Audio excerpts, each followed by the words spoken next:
My name is Dima.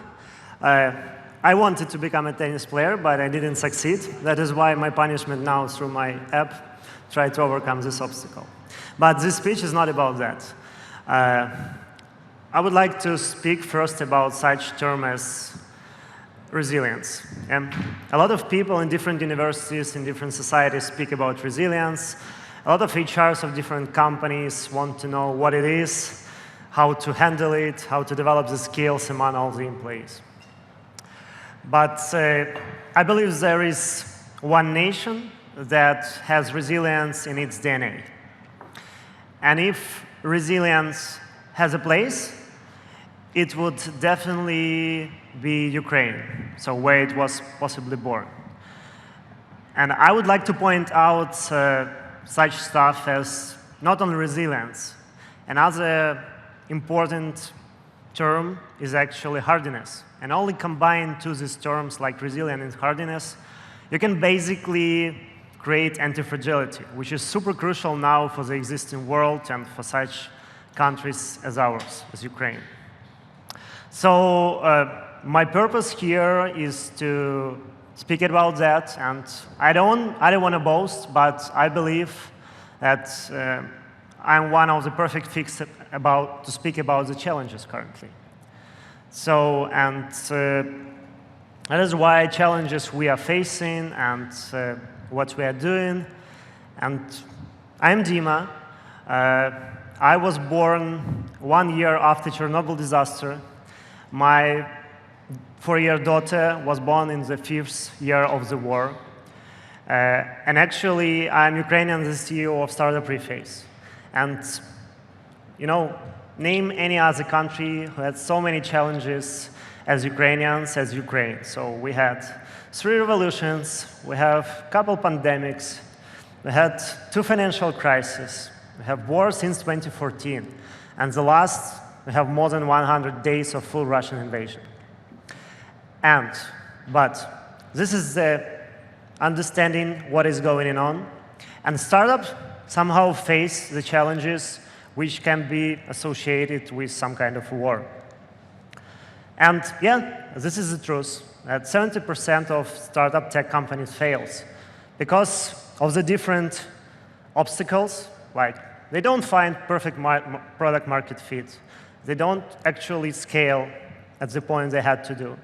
They don't understand how to deal with the internal, external conflicts, how to actually develop the tech. But I believe that Preface is a company who can speak about that. I'm happy to share my thoughts, what we did.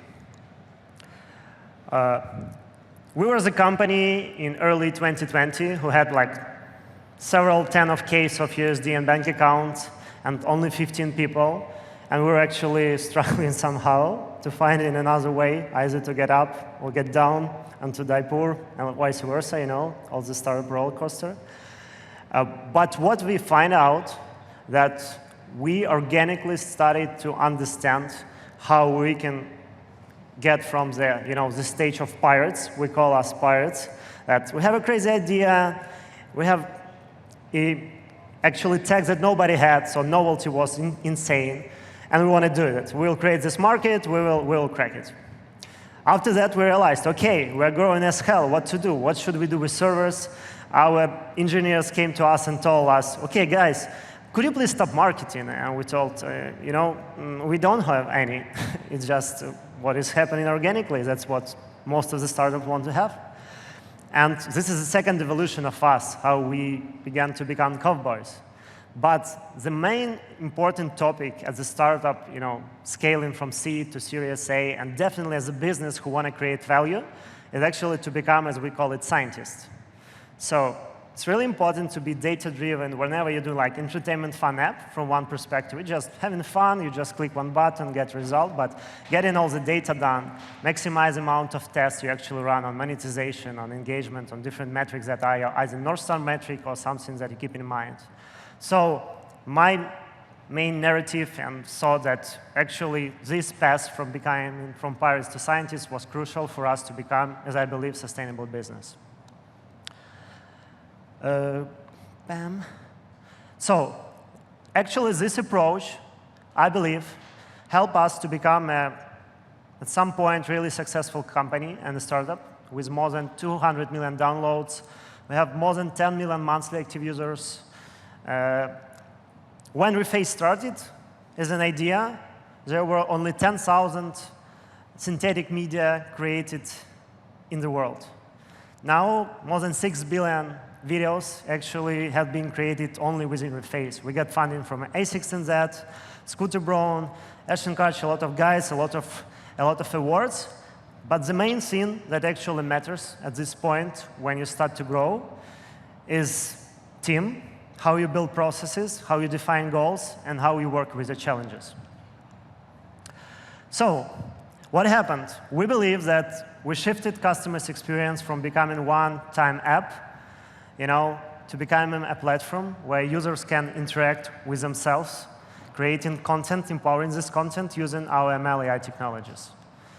And it's super crucial now for working basically on the network effects, working a lot on the stuff that actually gives an opportunity to work with our solid user base, with our customers we love, and to create what we always envisioned, yeah? We always envisioned to become the first big consumer company in the entertainment market out from Ukraine. And the second way, how to change the way we create content. How to shift from the selfie culture to actually creating and recontextualizing everything without having any camera. So before February 24, 2022, we knew how to develop. We knew what to do, what our North Star metric, and what are our goals to perform. But on February 24, Russia started full-scale invasion of Ukraine.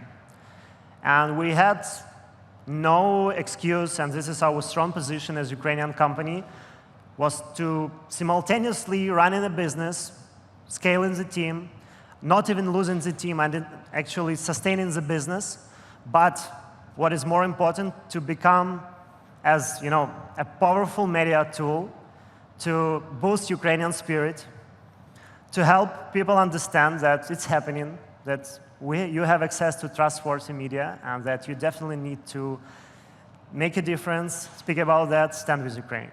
So what we did? We sent about 85 million push notifications within our app to our solid audience within the world. More interesting that from the first day of the war, Reface got the position, as it's usual, as it used to be, and it was and actually continues, that we are pro-Ukrainian company, we are from Ukraine, and from the first day, we sent about 13 million push notifications to Russian users to give them trustworthy access to the information. There was different stuff, We had a lot of negative, let's call, feedback. And after 2 weeks of doing, this, scaling the info flow, trustworthy info flow to Russia, we banned the market and actually closed it. So yeah, 15th day of war, we said Russia goodbye. See you someday, maybe no day. Another initiative that was really important as wartime CEO and as Reface, we made a lot of banners to support our governmental initiatives and different funds. And we sent about 150K, content was creators, and 150K users actually clicked the banners to support Ukraine. And we believe that this, this cadency of informational flow was super crucial to sustain attention and to keep people thinking about that, speaking about that, and forcing their governments to actually help Ukraine and think about Ukraine. 14 million videos, which you see, were actually made within Reface, with our users, with the hashtag Stand with Ukraine. 500K, to be frank, were made in Russia, and it's good. And thanks to the democratic world as well, not only because of our business, our efforts, and what we do as a scientist, we hope, we actually rose to the second position in the UTS Apple Store's entertainment category because of the support of all people, and my gratitude, and Reface and Ukraine gratitude for that. What's next? But it wasn't enough. So our intention always was, what is the next evolution of content creation is? And I believe one important trait of Ukrainians is making fun of anything, getting beyond of the ego and having fun in any difficult situation. So we had an app, which is actually content creation tool for creating memes. Memes and changing the context on how they actually distribute it. And we made Memamyot is like gunpowder, something like that, making guns. It's our app to keep the Ukrainian spirit. So you can go to the app, you can actually create any memes with our president, get pranked from Russians, from Putin, spread it, and this is one of the really intentional mechanisms that we have in mind. Another important topic was that we launched Reface Fund. It's our humanitarian initiative for the needs of Ukrainian citizenship and defenders. So we have a lot of great initiatives across the country, like President's current platform, United 24. We had a lot of good organizations like Poverty Živim, but they're all like super huge, super powerful, but what we realized that we have a lot of people in our company that either went to military and we wanted to support them that they need just now, and we don't have time to wait. Another initiative, we wanted to actually motivate their belief and actually ability and will to help and to volunteer. That is why we launched like this small humanitarian fund with the help of our like angel investors, like seed investors, and showed that it actually works, that we can take any initiative and deliver it like in days. So I name it like, horizontal grassroots initiatives of Ukrainians. Like a lot of people from entrepreneurship, social activists, a lot of volunteers, they can do much more stuff doing together in horizontal ways and actually like getting top to bottom in some authoritarian states. That is why, thank you, please support us, please support grassroots initiatives of Ukraine and support as well governmental initiative, which is United 24. And just to add, for example, like Ashton Kutcher, who is our friend and investor, he actually supported and raised 35 mil. And we have all other guys who don't even want to actually be in positions, on the front lines, but they gather, they raise attention. And what is even more important now is actually to help us with your awareness, with your information flow, with your attention. Okay, so how to be a wartime CEO? Pretty unique experience. The most intensive months of my life. And I would like to give you some takeaways how I believe it might work. So focus on the goal, it's always important. But when you have so many streams going around, like both in business and in the public space, and you have Russians getting in, it's really tough to do it. But you need to understand what is your main goal. So our main goal from the beginning of invasion was, we need to make sure people are safe, make sure that the business is operating, and make sure that we are aligned with our values. We're aligned with our values as Ukrainians. So we were doing both business activities, keeping in the track, and we're doing a lot of stuff dedicated to helping Ukraine. So focus on your goal, and even in the hardest situation, it will definitely help you. Be flexible. So the same. What is be flexible? Be flexible as like doing business, doing volunteering, but in the meantime, you should definitely have understanding that your position actually matters. That if you decide to support Ukraine, you need to get as many initiatives as you can to do it, and in the meantime, to support your people within the company. Support your people. I guess I told a little bit about that, but startuppers, it's such, nice human beings who might be affected by ups and downs of the situation of inevitable uncertainty, and it's just a normality of your life. But to be frank, within the war, it's really important to get people's sense. Why should I do it? How can I do entertainment app? Like the usual question at our one-on-ones. When we have a war in our country, how we can make some fun, and actually mentally, when such horrible things are actually getting in Ukraine. And intention is to support your people, give them sense of understanding, and doing that, we help Ukraine, We help to stand with the truth. We help to understand what is going on. This is a super crucial part. And be honest, I guess one of favorite phrases my co-founder has is like the slogan, call shit shit. And I believe it's a matter of not only business, any element of your life, that you definitely should answer the questions and flag some issues when it's happening. So for example, we have the, share the context event every week with our team. And the matter is, like, it's not that we as like C-level and co-founders ask what's going on. We actually answer the questions. Like 90% of time, we are speaking with that. And the question is like, guys, what about run rate? What about funding? What about your like personal stuff, Dima? And a lot of stuff should be aligned. But if you are honest and if the values of your people are aligned, it definitely will help. It definitely will help during the war, during the peacetime, any day. I want to tell you such thing that today's world is not about only LTVs, conversions, economic growth as we see. There are a lot of different trade-offs we face, both economically and politically, as you see from Ukraine example.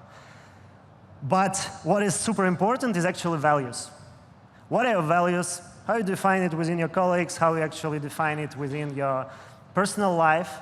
And that is actually what take us together like Ukrainians, and Refacians and Reface is actual values. That we believe that values, that is the purpose why we stand, why we actually fight so severe, why we actually support it so severe and actually within our country and across the globe. So that is the values that definitely makes the difference and makes the challenge. And my perception to that we as a company with more than 200 million downloads definitely know what the hype is. But we definitely know how to make a viral meme. So I want to make a message to the world as viral as it could be. Stand with Ukraine, support us. Please, keep supporting us while we keep fighting.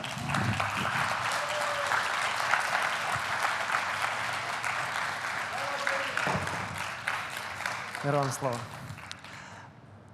And the really important part that we are fighting now for our existence, for our freedom, for our existential will and understanding that we want to be in a free country, part of European family, independent from Russian imperialistic appetites. Slava Ukraini!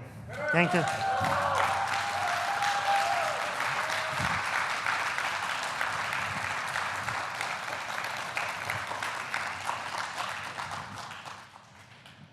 Thank you so much. Great story and very inspirational. Would love to open the room up to questions. Do we have questions for Dima? Yes, over here. Please stand.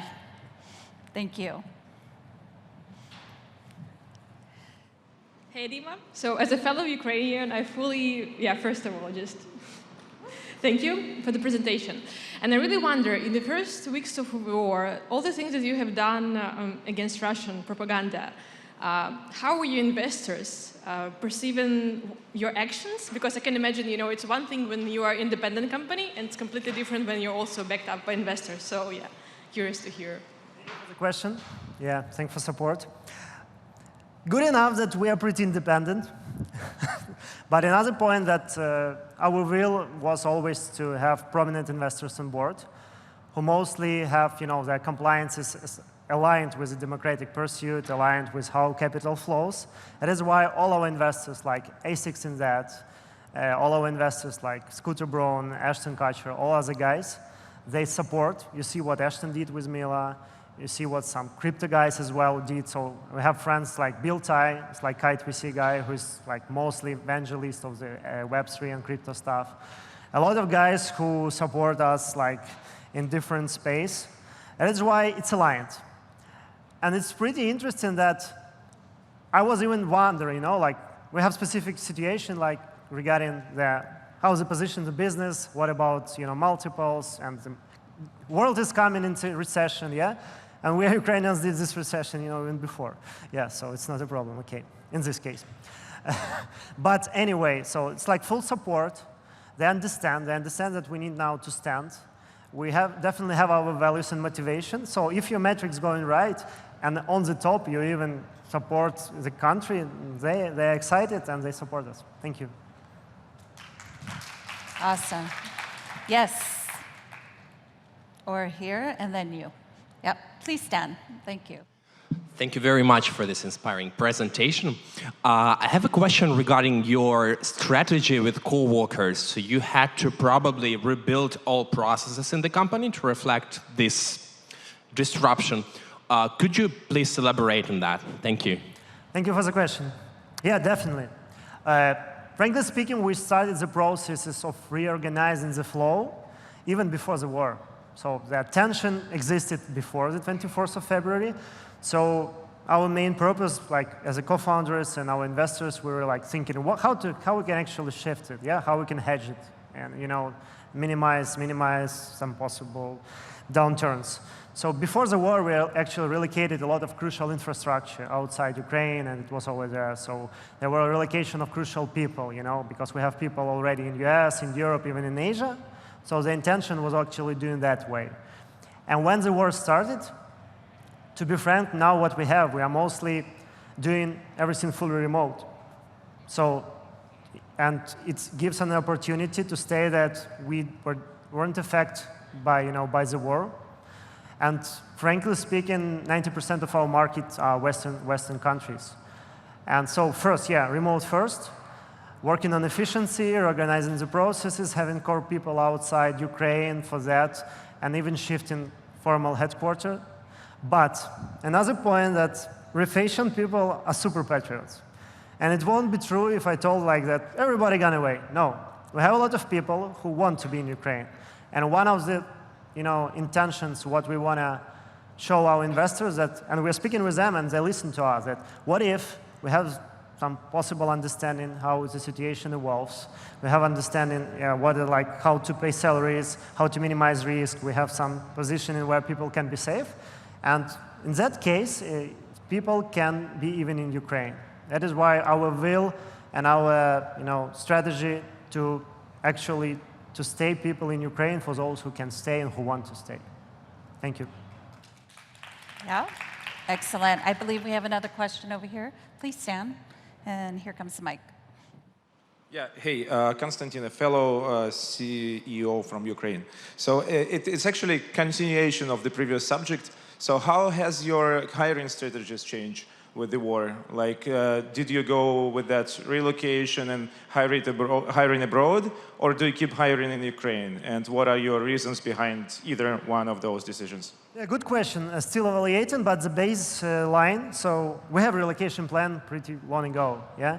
And yeah, it was mostly like, the plan for crisis situation. So it's like business continuity, we understand how to grow in US, in Europe, but here what we did, we have a relocation plan for specific countries with the tax regimes, but we're not forcing people, so it's like we are fully remote. In that case, in terms of operational flow, but we tell guys, you can go there. We can support you like in the legal part, we can support you with some, first months of living.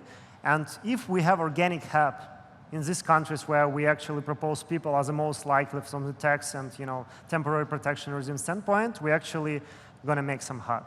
But in Ukraine, we actually hiring people in Ukraine. And our intention is following. To be frank, the market, like VC market, is cooling down, yeah? That is why we believe that if now we can give a job to good people in Ukraine when they have a need, we definitely have a time, like a year, to work properly, and then let's see what's going on. So we are not in a situation with such companies that either need, to relocate somebody or die, or they're already super scale, US-based company. We're in the position where we need talent and people who actually fit in our culture and fit in our processes. That is why we hire people inside Ukraine. Yeah, thanks. Excellent.